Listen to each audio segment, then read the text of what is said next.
Well, dear audience, I am back from my first non-Top Gun Maverick trip to the movie theater since 2019. And no, I didn't see Barbie, so if that's the review we're expecting, I do hate to disappoint you. But there has been a pretty interesting debate that's developed among people on the right over the last week or so, where some see the Barbie movie as girl boss feminist trash, while others see it as a subversive satire of girl boss feminist trash. So now, as loath as I am to publicly admit it, there's part of me that's kind of now intrigued to see the picture to find out which side of the debate I might happen to land on.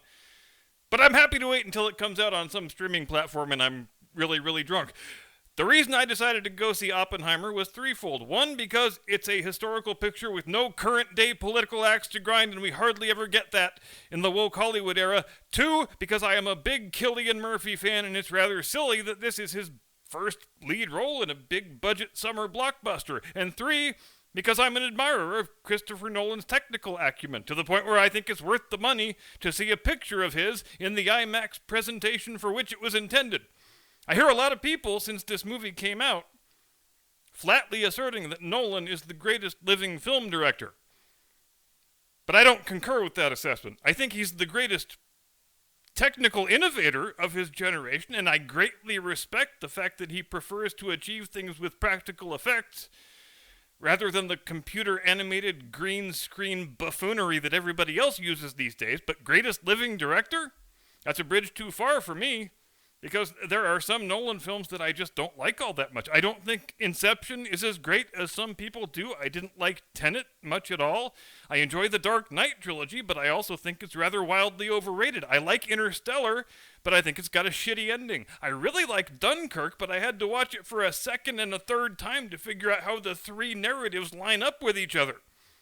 So I think Nolan is a great director, to be sure, but only insofar as, like, George Lucas was a great director when he made Star Wars. Lucas wanted to be known as the greatest visual and technical stylist in the period during which he was working, and I think Nolan is probably animated by some similar desire. But greatest living director? I don't see how you can give that title to anybody but Tarantino, because Tarantino has never made a picture that wasn't fantastic, in the opinion of this reporter. And it's kind of silly anyway, doing a direct comparison between him and Nolan, because where Nolan wants to always be on the cutting edge of modernity in terms of the formats and the equipment he uses, Tarantino prefers to never use any equipment or technology or production technique that didn't exist in 1970. For example, when he decided to shoot The Hateful Eight in Panavision 70mm, the film stock had to be specially manufactured, and the lenses had to be sourced from universities and film museums, because they had the only ones that were still in existence. So let's just call those guys the two greatest living directors. Actually, no. Let's call them the only two great directors currently working in the industry, and then let's be done with it. Now, Oppenheimer is a grand achievement in both technical and narrative terms.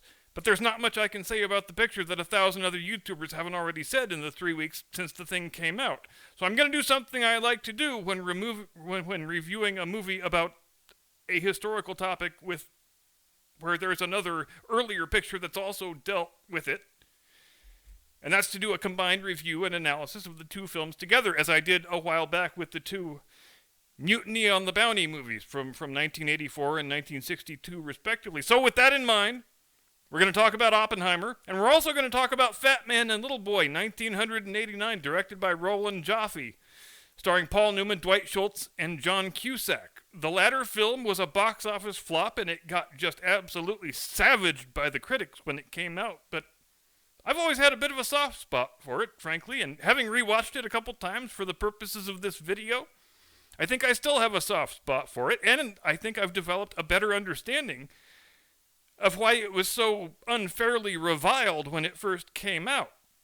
Now, I think if you wanted to gain a conversation-level knowledge of the Manhattan Projects and the personalities that were involved in it, and you wanted to do it just by watching movies, watching these movies back-to-back would be a pretty good way of going about it. They work pretty outstandingly as companion pieces, just as I think the two Midway movies also do, the one from 1976 and the other from 2019.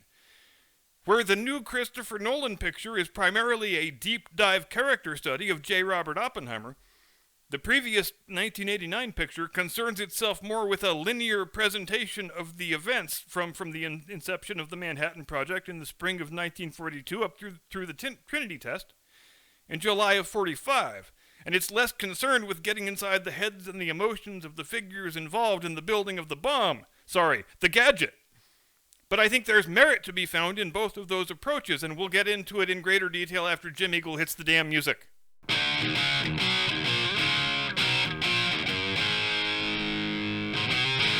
From high atop the battlements of Castle Curmudgeon, where you are all probably growing quite tired of hearing me gloat about how many views Hunter Biden's Cocaine Blues is up to, but in case you're wondering, it's 55,500 at the time of this recording. Just saying. Good evening, Mr. and Mrs. America, and all ships at sea. Welcome to the program. I am your eponymous host and humble servant. The nicest thing I can say about the Oppenheimer film is that it is the rare 3-hour picture where you never feel that 3 hours, which is a pretty staggering achievement when you're making a movie about nuclear physics and congressional hearings. And I talked before about how, while I do really like Dunkirk, I found it difficult to keep the 3 temporal frames of reference straight. But I think Nolan heard those complaints and tried to correct them here by the use of black and white as a chronological framing device, which plenty of other pictures have done before, but usually in the reverse of the way Nolan does it here. So where normally you would shoot the current day scenes in color and then switch to black and white when you go backward in time, in this case, it's the 1959 scenes, which is the present day for the purposes of the narrative. Those are in black and white, and we switch to color when we go backward in time, which is pretty interesting and unconventional. And it's my understanding that this is the first time IMAX footage has ever been shot in black and white. And frankly, it shows. The black and white sequences, for lack of a better way of putting it, they just don't look quite right. And maybe I have a heightened sensitivity to such things since I've lately been watching so many classics from the golden age of Hollywood. In fact, for about 20 years, from the mid-40s through the mid-60s, for the Academy Awards in the technical categories, they handed out 2 separate sets of Oscars, one for color and one for black and white, because it's a completely different sort of undertaking, shooting in the one than it is shooting in the other. When you watch one of the old black and white classics, especially in the film noir genre, the interplay between light and shadow is an absolutely crucial part of the composition of the shot, and it often serves a dramatic function in and of itself in a way that just can't be duplicated when you shoot in color. But in Oppenheimer, you don't really get any of that classic black and white atmospheric ambiance like you would prefer. It just looks like they shot a bunch of color footage and then took the color out. But that's a fairly minor complaint, I suppose, and besides, where do you go to find a lighting expert in 2023 who knows how to effectively light black and white movie scenes? Those guys probably all died of old age 30 years ago. But as I said, as a temporal framing device, it works really well, and it helps the viewer keep track of which time period we are in at any given moment. And I suppose it's a fairly minor gripe in the grand scheme of things, though I do have a bigger complaint, which I'll get to later. And when Fat Man and Little Boy came out in the summer of 1989, Paul Newman was supposed to be in the midst of a late career return to form that wound up in the event never quite panning out. He made The Color of Money with Tom Cruise in 1986, in which he reprised the character of Fast Eddie Felson from The Hustler back in 1962, and he turned in one of his strongest ever performances, for which he won his first and only Oscar for Best Actor. So there was a lot of speculation about what he was going to do after that, and for a couple of years, he didn't do anything except sell salad dressing. Then it gets announced that he's been cast to play General Leslie Groves in a film about the Manhattan Project, and the hope amongst the film critics is that this is going to be another powerhouse performance that befits the follow-up to his Oscar-winning turn in The Color of Money. But it wasn't. And it was a weird casting choice anyway, as it is any time you've got a 64-year-old actor playing a historical figure who was only 46 years old during the period that's being depicted. And there wasn't really any effort made to accurately depict General Groves as he really was. They basically just dressed Paul Newman up in an army uniform and told him to act like a gruff, no-nonsense military man who has little tolerance for panty-waist, dilettante scientist types. And there's not anything wrong with that. It certainly doesn't detract from the picture, I don't think. A disinterested Paul Newman going through the motions is still better than 99% of the actors that ever lived. But the people who were expecting another Oscar-worthy performance, they were rather deeply disappointed, and that probably contributed in large part to the movie getting worse reviews than it deserved to get. Now, Matt Damon in the new film, he gets us much closer to the historical Leslie Groves, and it helps that he's only 6 years older than the guy he's portraying. And as much as I love the work Cillian Murphy does here, I think Damon's performance is the best one in the movie. Robert Downey Jr. is also quite good as Oppenheimer's nemesis, Louis Strauss, whose failed confirmation hearings for Commerce Secretary in the Eisenhower administration are the setting for the 1959 sequences from which we look back in time throughout the film. A whole bunch of other people show up in this thing too. Jason Clarke, a guy who I really couldn't stand up until recently, he continues trying to change my mind, and he might succeed if he keeps doing work this good. Kenneth Branagh shows up, Casey Affleck shows up, Josh Hartnett, Rami Malek, Florence Pugh. And we got to talk about Florence Pugh. I guess I should preface this by saying I think she's a very fine actress whose work I tend to very much enjoy, but here's what I don't understand. In every film I have seen her in, except the Black Widow movie, she gets stark-ass naked.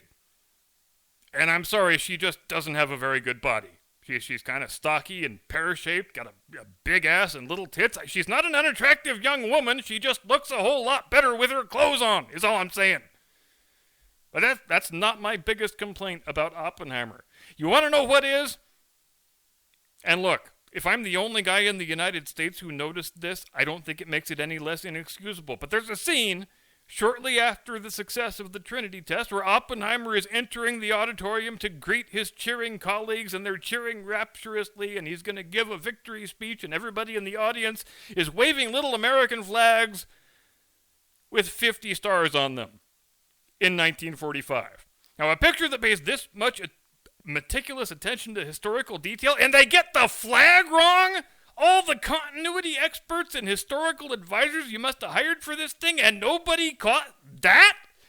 I couldn't even believe it. I literally gasped and double face-palmed right there in the theater. It's the second time in recent years I've seen that same mistake. The first time was Churchill 2017 with Brian Cox in the title role, co-starring John Slattery and Miranda Richardson. There's a scene where Churchill and Eisenhower and the King are conferring outdoors, and we start close up, and then there's a big crane shot where the camera slowly pulls back and upward to reveal, fluttering in the breeze, a 50-star U.S. flag in 1944. It's a really good movie, all kinds of attention to detail and accuracy, and they make the most basic, most obvious mistake that can possibly be made. But that's really the extent of my criticisms about Oppenheimer, that the black and white sequences don't look quite right, and you've got people waving 1959 flags in 1945. Oh, and Albert Einstein is depicted as still being alive 4 years after his death. But I'm probably the only one who noticed that too. With Fat Man and Little Boy, the biggest problem is not a disinterested Paul Newman, and it's also not the rather bizarre casting of Dwight Schultz, Murdoch from the A-Team, to play Oppenheimer. Rather, it is the extraneous, rather totally unnecessary love story subplot involving fictional characters played by John Cusack and Laura Dern. I guess it's more accurate to say Cusack plays a composite character based on a couple of real-life physicists who were on the Manhattan Project, who were both fatally irradiated by the same plutonium core in the months after the war ended. Harry Dalian and Louis Slotin were their names. That they are combined into the John Cusack character here, who also gets fatally irradiated in a manner that's identical to the death of Dalian. But they depict the event in the film as having taken place before the Trinity test instead of many months after it, when it actually occurred. And I think we've all been in that position before, haven't we?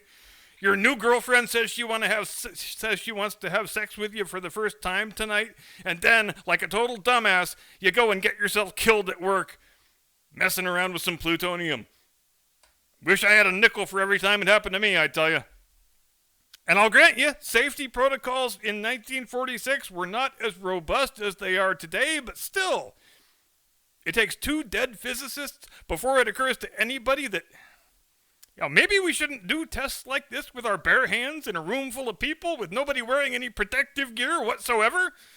Maybe, since we've got a totally unlimited budget, we should invent some equipment we can use to do this sort of stuff remotely with all human beings at least a quarter of a mile away.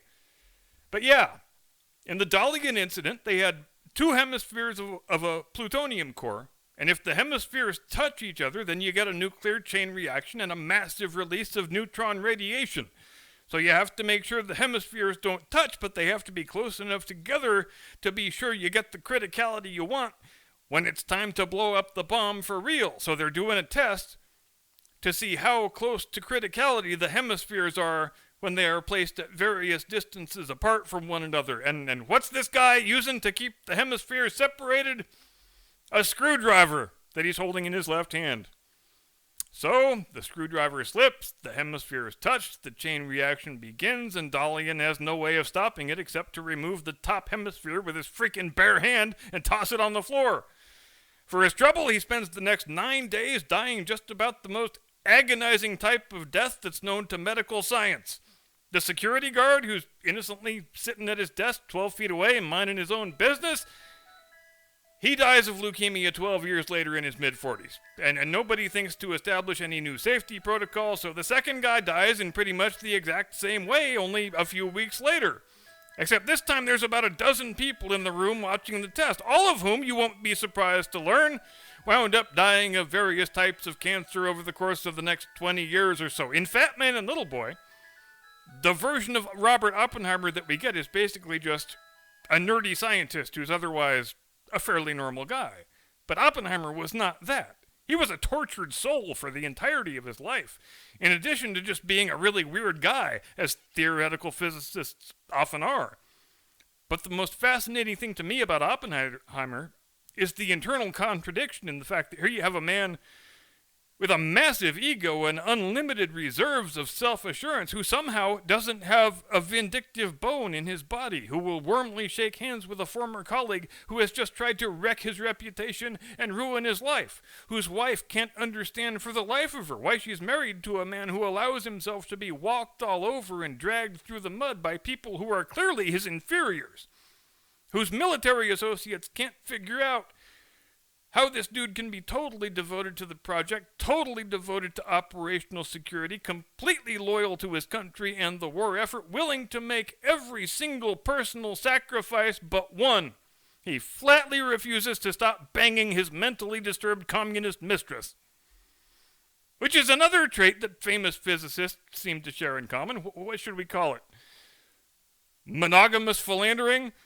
One wife only, one mistress only, just like Einstein. The new film goes into much more depth about the ethical concerns of the physicists on the project, how there was a belief by some of them that if one country possesses this weapon and no other country does, then that country, even if it's the United States, won't be able to resist the temptation to use the weapon to achieve world domination.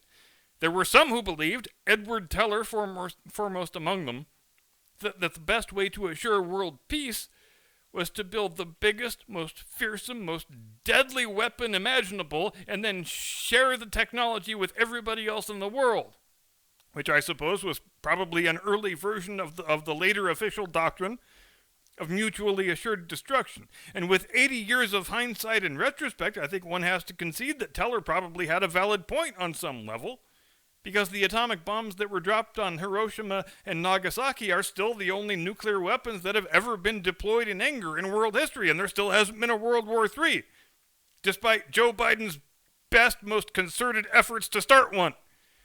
I give Oppenheimer 2 big, glowing, irradiated thumbs up, and I recommend Fat Man and Little Boy, despite its faults, as a worthy companion piece, and all in all, a picture that holds up rather surprisingly well after 35 years. Also, mark your calendars for Sunday, 8 Eastern, 5 Pacific, for the very first Captain Moneybags live stream of the monetization era.